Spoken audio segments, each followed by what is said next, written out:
Good morning at ito tuloy natin ng ating biyahe serye at nandito na kami sa Our Lady of Piat, Cagayan. Ito yung isa sa pinakamagandang pinuntahan namin.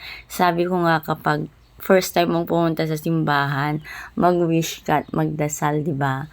At ito, bago kami pumasok, nakita kami ng pagkain. Ayan, pagkain talaga, gutom ba? May tawag sa kanila to specialty nila dito sa Cagayan. So, nakabili kami nito ng 7 na packs for 200, tama, 200 pesos. At nag-uwi kami sa La Union, pero yun nga lang, kami na lang kumain, pampasalubong sana, pero hindi na maganda yung itsura niya. So, ito yung harapan ng Our Lady of Piat, hindi papasok. Ang nakita kong pagkakaiba ng Our Lady of Piat sa mga church dito sa amin is itong holy water nila. Ayan, so mahaba siya. Nung pwede kang kumuha dito, magdasal, and then papabless. So ito yung harapan ng church. Ayan, ang ganda, diba? Sabi ko nga, pangarap ko talagang mapitikan, mapuntahan yung mga different churches dito sa buong Pilipinas. Hindi man ngayon, but I know someday, somehow. And I'm claiming for that. I'm manifesting for that. O, diba? And I'm praying for that na mangyayari talaga yan balang araw. So, sabi ko nga, diba? Pray and wish. Darating ang araw, lahat ng pangarap mo magkakatotoo. So, bago tayo pumunta sa Rosary Garden nila, ito, pumunta muna kami sa loob ng church at sakto nag-start yung mass. And pumunta kami dito, nagdasal. Of course, ano bang gagawin natin sa simbahan? Magdasal tayo. So, konti lang yung na-video ko sa loob for respect.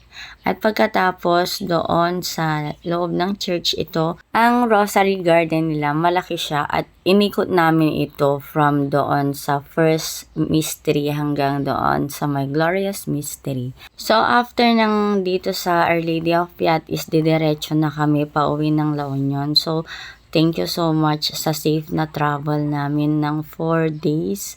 Ayan, so bigla ang lakad lang talaga ito and unexpected na lakad. Sana next year may undisturbed vacation ulit ang mga teachers para makagala ng ganito. And pag-iipunan na natin yan para pag nagyaya sila, at least meron na tayong panggastos. Syempre naman, hindi naman libre yung galang pero yan. Yung nagastos namin dyan is sakto lang. Saktong-sakto lang, diba? Hindi yung sobra-sobra. Pero alam nyo ba, yung pera, pwede mong kitain yan. Pero yung mga memories na meron ka sa isang lugar, yung mga napuntahan mo, hindi mo mababayaran. Yes, meron kang 5,000 pesos. Mapupuntahan mo ba yan? Magagala mo. Makikita mo lang sa pictures, sa mga YouTube, pero sa Facebook, pero hanggang doon lang. Magsasana all ka na lang lagi. So, need mo talagang ipon-ipon ngayon, then gala naman minsan later. Ganon. And, ang nakakatuwa is yung mga lugar na pupuntahan mo, hindi mo alam kung kailan mo ulit mababalikan. Yan, tulad ng mga taong hindi na pwedeng balikan. Ganon. Uy, may hugot na naman doon. So, well, totoo naman talaga yung mga taong dumarating sa ating buhay. It's either memories lang or lesson or mag-i-stay sila.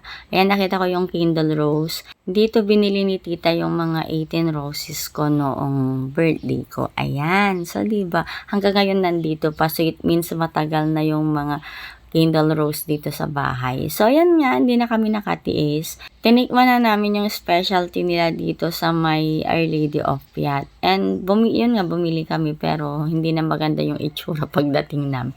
Masarap siya. Nagustuhan ko. At ito na, pabalik na kami sa may La Union.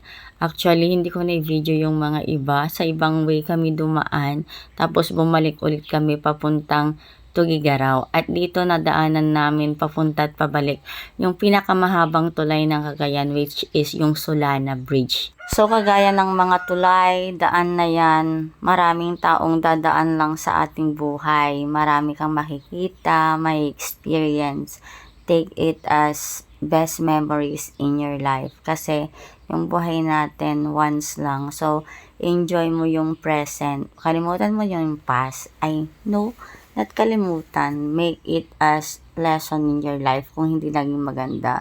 And then, wag masyadong maiisipin yung tapos na kasi madedepress ka lang. And wag mo ding masyadong isipin yung future kasi lalo ka rin ewan ko na lang, baka mabaliw ka na. So, habang buhay ka, sabi nga doon sa napanood ko, yung present ang isipin mo, kung ano yung meron ka ngayon, kung ano yung dapat mong gawin ngayon, not yung tapos na, not yung hindi pa nangyayari.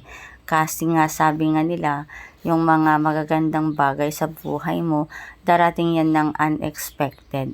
Malay mo, yung mga pinagpipray mo kaya hindi binibigay ni Lord sa'yo kasi hindi naman talaga yun yung kailangan mo.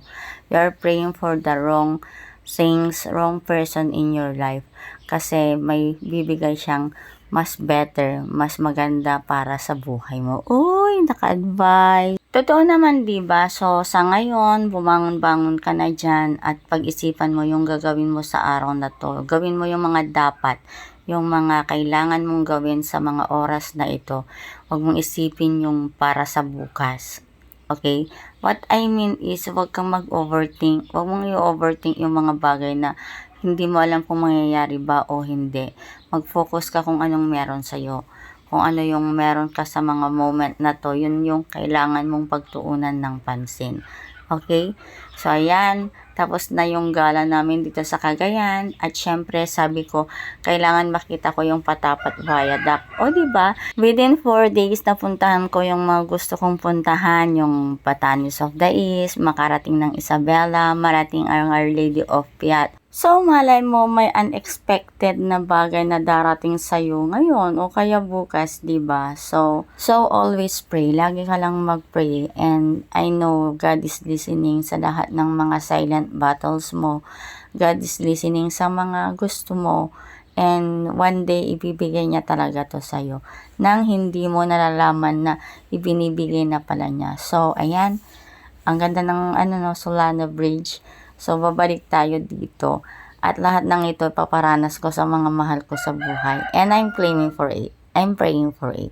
So, for now, mag-ayos-ayos na tayo kasi papasok ulit tayo sa school. Tapos na ang undisturbed vacation and back to reality. Back to school na tayo. School, bahay na naman ang lola nyo. Bye-bye!